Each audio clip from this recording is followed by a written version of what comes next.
কারণে তো মিডিয়ার সামনে আসা আমার। কেন এরকম মিডিয়ার কাছে যেই কিন্তু আমার সংসারটা এলোমেলো হয়ে গেছে, এরকম মিডিয়ার সামনে যেই আমার সংসারটা এলোমেলো হয়ে গেছে না। আমার ভালোবাসার মানুষ তো সে, তা আমি তো সম্রাট শাহজাহান না যে আমি। মুস্তাক আঙ্কেল, আপনাকে হাত অনুরোধ করে বলতাছি, যেভাবে হোক আইসা আমার সংসারটা একটু বাঁচিয়ে দেন। 1 মিনিটের জন্য হলেও আমার সংসারটা বাঁচানোর জন্য আপনারা। মুস্তাকের পক্ষ নিয়ে এই মেয়েটি ভাইরাল হবার পর এরকম ঠাঁই পায়নি তার শ্বশুরবাড়িতে, সে চলে গেছে তার নিজের বাড়িতে তার সন্তানকে রেখে দিয়ে। জি বন্ধুরা, এই ব্যাপারটি ভাইরাল হওয়ার পর আমার যতটুকু মনে হয়েছে তারা আসলে নিজেরাই চেষ্টা করতেছে যে বেশি বেশি ইন্টারভিউ দিয়ে তারা ভাইরাল হবে এবং মানুষের কাছে পরিচিতি লাভ করবে। জি বন্ধুরা, এবং কিছু কিছু সাংবাদিক আছে যারা তার কাছে বারবার যাচ্ছে এবং তার ইন্টারভিউ নিচ্ছে, কেননা মানুষ এটা বেশি পছন্দ করে, বেশি দেখে। এই জন্য তিনিও চেষ্টা করতেছেন এই বিষয়টা আরো বেশি পাবলিসিটি হোক, তাদের আর্নিং হোক কারি। জি বন্ধুরা, এই মেয়েটি এখন চাচ্ছে যে মোস্তাক যেন তার কাছে আসে এবং তার কাছে তার পরিবারটাকে ঠিক করে দেয়, মানে একটা ভাইরাল হওয়ার ধান্দা। ভাই আরো কি কি বললেন পুরো ভিডিওটি দেখুন, টুইস্ট আছে, কোথাও যাবেন না, পুরো ভিডিও মিস করবেন না। চলুন আমরা সেই ভিডিওটি দেখে আসি আর কি কি বললেন। মোস্তাকের অনুরোধ করতেছেন এবং তার সন্তান ছাড়া করেছেন নাকি এটা পুরোটা অভিনয় ছিল। চলুন আমরা সেই ভিডিওটি দেখি, তারপর ফিরছি এই ব্যাপারটি নিয়ে। মুস্তাক আঙ্কেল, আপনাকে হাত অনুরোধ করে বলতাছি, যেভাবে হোক আইসা আমার সংসারটা একটু বাঁচিয়ে দেন। 1 মিনিটের জন্য হলেও আমার সংসারটা বাঁচানোর জন্য আপনারা যে জায়গায় থাকেন সেই জায়গা থেকে হলো 1 মিনিটের জন্য যেই মিডিয়ার মধ্যে হোক আইসা একটু আমাকে আমার সংসারটা বাঁচানোর জন্য আইসেন প্লিজ। আপনার কাছে এতটুকু হাত ধরে অনুরোধ করতেছি, আর কিছুই চাই না, এতটুকু জিনিসই চাই। আমার কথায় না আসুক, আপনারা যদি বলেন অবশ্যই আসবে। এই কারণে তো মিডিয়ার সামনে আসা আমার। কেন এরকম মিডিয়ার কাছে যেই কিন্তু আমার সংসারটা এলোমেলো হয়ে গেছে, এরকম মিডিয়ার সামনে যে আমার সংসারটা এলোমেলো হয়ে গেছে না, তাহলে এরকম আপনি চাচ্ছেন মোস্তাক আপনার দায়িত্ব এরকম? না না না না, আমাদের তো কেন নেবো? তার তো ওয়াইফ আছে, সে আমাদের তো নেবো কেন? আর আমার তো হাজব্যান্ড আছে, এমন তো না আমার হাজব্যান্ড আমাকে ছেড়ে দিছে, কিন্তু ছাড়ার পর্যায়ে চলে গেছে, মানে আমাকে সে ডিভোর্স দিব এরকম পর্যায়ে চলে আসছে জিনিসটা। আমি কিন্তু এখন আমার ফ্যামিলির বাসায়, আর আমার হাজব্যান্ড কিন্তু ওদের বাসায়, আর আমার ছেলেটাও ওর বাসায়, আমার কাছে না। কিন্তু আমার ছেলেটা, আমি নিজেই তো একা একা চলতে পারি না, আবার আমার ছেলেকে নিয়ে কীভাবে চলবো? আপনি কি করেন?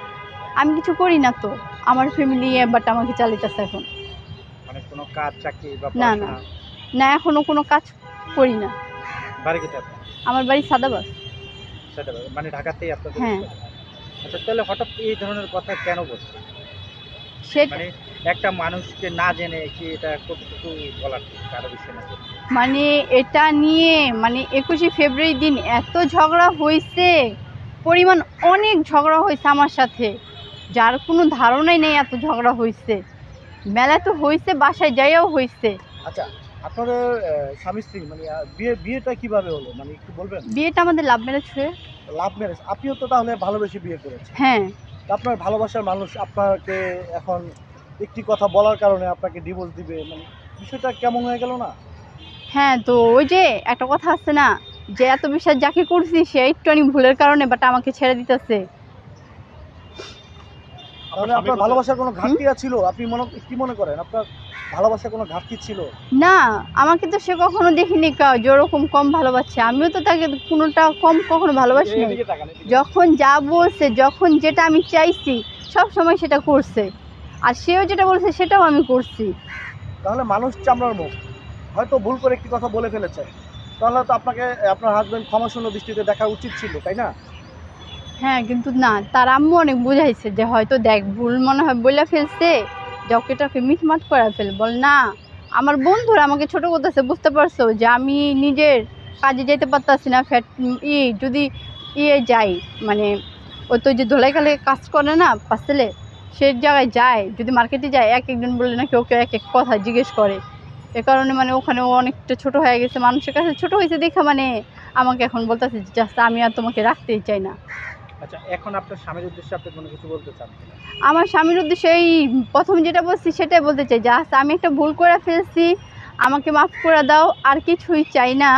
আর একটা কথা বলতে চাইতেছি, সবসময় মিডিয়ার সামনে বলছি যে যেভাবে হোক একটু জানি মোস্তাক আঙ্কেল আইসা আমার এটাকে একটু সমাধান করে দেওয়া যায়, এটাই আমি একটাই অনুরোধ, আর কোনো কিছু অনুরোধ না তার কাছে। আচ্ছা, আমার একটা প্রশ্ন, সেটা হলো আপনার স্বামী এখন আপনার একটা ভুলের কারণে আপনাকে সে ডিভোর্স দিয়ে দিবে, রাখবে না, আপনার স্বামী কি কোনো পরকে জড়িত আছে কিনা? সেটা তো ভাইয়া পার্সোনাল তার বিষয়, সেটা তো আর আমার বিষয় না, সেটা তার আমি জানি না সে কারোর সাথে পরকীয়া আছে কি না। আমি যতটুকু জানি সেটা তো জানি না তার এরকম কারোর সাথে পরকীয়া ছিল না, বাট আমি কখনো দেখিনি ওরকম। তাহলে একটা ভুলের জন্য আপনাকে আপনার স্বামী ডিভোর্স দিবে কেন? সেটা তো এটা তো আমিও বলছি যে ওইটা তো এখনই বললাম যে ওটা তার বিষয়, সেটা আমার বিষয় না।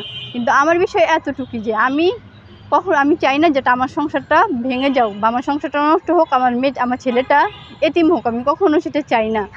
আপনার স্বামী কোথায় আছে এখন? আমার স্বামী কোথায় আছে? আমার স্বামী ওনাদের বাসায় ছিল। কারণ সে কি বলতেছে, আপনাকে ডিভোর্স দিয়ে দিবে একবারে? হ্যাঁ, সে বলতেছে জাস্ট আমাকে কাগজ দিয়ে দিব। কি জন্য, মানে আপনার অপরাধটা কোথায়? শুধু এই যে আমার অপরাধ তো যতটুকুই, হ্যাঁ ওই অতটুকু। আবার মিডিয়ার সামনে যায় বারবার আমি বলতেছি এই এক কথা, এর জন্য ওর ভালো লাগতেছে না, বাট ওর অনেক বিরক্ত ফিল হচ্ছে এ কারণে। আপনার সন্তানের সাথে কতদিন দেখা হয়? আমার সন্তানের সাথে আমার দেখা হয় না, সে 22 তারিখে আমি আসছি, আর আজকে 17 তারিখ। সন্তান বয়স কত? 4 বছর। তো এই সন্তানের জন্য কষ্ট হয় না, বা সন্তানকে এতদিন দেখতে পান না? আমার তো কষ্ট হয়, যার কষ্ট হয় না তার কাছে তো বাবু ঠিকই আছে, আমার তো কষ্ট অবশ্যই হয়। আমার কি কষ্ট হবে না? সন্তানের বয়স কত? 4 বছর। 4 বছরের সন্তান, এই যে তাকে রেখে এখন বিভিন্ন জায়গায় আপনি দৌড়াচ্ছেন যেন আপনার স্বামী আপনাকে গ্রহণ করে। হ্যাঁ, এই যে একটা কথা বলার জন্য আপনার সংসারটা ভেঙে গেছে। হ্যাঁ। এখন এইটার জন্য মুস্তাকিব কি অপরাধী? না না, সে অপরাধী না, অপরাধী তো আমি, যে আমি এটা বলে ভুল করছি। সে তো কোনো অপরাধ করেনি, সে তো আর আমাকে শিখায় দেয়নি কা যে না, সে তো আমাকে শিখায় দেয়নি কা যে না তুমি এটা বলো, সে তো আমাকে শিখায় দেয়নি কা, আমি নিজে থেকে তো এটা বলছি। তো সে কেন ভুল করবো? সেটা তো ভুল করছে আমি, কারণ আমি এটা বলছি নিজের থেকে। ইয়ং পোলাপান রেখে আপনি বয়স্ক লোকের ভালো লাগার কারণ? আরে আমি তো এখনো বলতেছি যে আমি তো তাকে চিনতাম না, সেটা আমি এখনো তো বলতেছি যে মিডিয়ার মধ্যে আমি যখন বলছি আমি তখন তাকে চিনতামই না, বলার পর চিনছি যে মুস্তাকা তিশাকে। যখন নাকি রাত্রে আমি বাসায় গেলাম এটা বইলা, তখন আমাকে দেখাইছে আমার হাজবেন্ড যে দেখ কে কার জন্য বলছো। আমি তখন দেখে আমার মাথা তো নষ্ট হয়ে গেছে, আমি কার জন্য কি বললাম, আমার নিজের বিপদ আমি নিজেই ডেকে আনছি। আচ্ছা, আর যদি মোস্তাক যদি আপনি যেহেতু সে তো জানে যে আপনি তার জায়গায় থাকলে, যদি মোস্তাক সেই প্রস্তাবটা আপনি দিতেন? না না, এটা কখনো সম্ভব না। তিশার যেরকম রুচি সবার কি সেরকম রুচি থাকে নাকি? একদমই না। সে তার বয়স আর আমার বয়স, এটা কতটা ম্যাচিং। আপনি তো বলেছেন যে তিশার জায়গায় যদি আমি থাকতাম তাহলে। আমি তো তখন বলছি, না বুঝা বলছি, আমি তো তখন বুঝতেই পারিনি যে তিশার মুস্তাক কে। এখনও তো বলতেছি এটা বারবার যে মুস্তাক আর তিশাকে আমি জানি না, এখন সে জানি যে মুস্তাক আর তিশা কে। একটা বয়স্ক মানুষ, তাকে যে মানুষ তাকে তিশা আঙ্কেল করে বলে ডাকবো, আর তাকে নাকি হাজবেন্ড করছে, সেরকমই। তাহলে এটা হতে পারে না, সে তো হালাল না, কিভাবে হয়? সে তো টাকার জন্য ওর কাছে গেছে, ও তো ভালোবাসা জানি কেমন হয়, এটা টাকার জন্য গেছে না। এটা দেশের আইন অনুযায়ী হালাল সম্পর্ক, বিয়ে করছে দেখে কি এ কারণে সব কিছু হালাল হয়ে যাবে? একটুও হয় না। ও তো টাকার জন্য গেছে। দেখেন আর বেশি দিন কি, আর 5 বছর না হলে হাইট গেলে বাঁচবো। সেরপরে তিশাই কোথায় যাবো, আর ওই মুস্তাক আঙ্কেলই কোথায় যাবো? ভিউয়ার্স, এটা টোটালি সে ভাইরাল হওয়ার জন্য এই কাজটি করেছে। এই মোস্তাকের সঙ্গে জানে যে মোস্তাকের ট্যাগটা জুড়ে যদি সে কথা বলে তাহলে ভাইরাল হওয়া যাবে, এজন্য সাংবাদিকরাও তাকে শিখাই দিচ্ছে, হয়তোবা 2-4 টাকা হাতে দিয়ে দিচ্ছে, বারবার এরকমই কথা বলতেছে, নতুন করে আবার ভাইবে থাকতেছে, যেখানে এই টপিকটাই উধাও হয়ে গেছে। সে বারবার আবারও ইন্টারভিউ দিচ্ছে এই ব্যাপারটি নিয়ে। সত্যিকার এই মেয়েটিকে আপনার কি ফল্ট মনে হয়েছে, নাকি রিয়েলি সে এই কাজটি করছে, তার স্বামী তাকে ছেড়ে দিয়েছে? যে আপনাদের কি মনে হয় অবশ্যই কমেন্ট বক্সে জানিয়ে দেবেন। আজকের ভিডিও পর্যন্ত। এই চ্যানেল নতুন হলে সাবস্ক্রাইব করুন, পাশে আসা বেল আইকনটি প্রেস করুন এবং নামটি মনে রাখবেন রাকিবুল হাসান। আজকের ভিডিও পর্যন্তই, আল্লাহ হাফেজ।